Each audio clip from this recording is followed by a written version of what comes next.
Né en Géorgie, à Gori, en 1906, Dimitri Amiakvari est issu d'une famille aristocratique.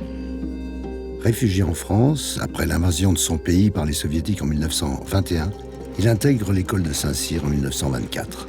Sorti dans les premières places de sa promotion, il choisit la Légion étrangère à Sidi Bel Abbès. Au début de la Seconde Guerre mondiale, il se fait naturaliser et participe à la campagne de Norvège. À Narvik, une balle traverse sa cagoule au niveau de la gorge, sans le blesser. Il y obtient 3 nouvelles citations et la Légion d'honneur.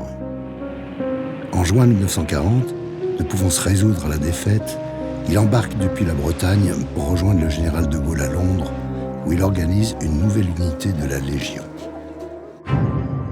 Au printemps 1941, il combat les Italiens en Érythrée.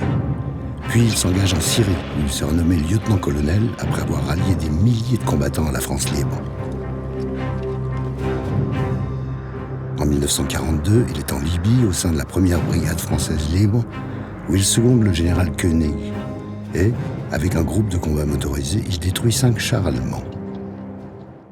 Au regard de ses engagements, le 10 août 1942, le général de Gaulle lui remet la croix de la Libération. Le 24 octobre 1942, un éclat d'obus le blesse mortellement au visage. Ainsi, à 36 ans, le plus célèbre combattant géorgien de l'armée française n'aura pas connu l'honneur de libérer le sol de France, son pays.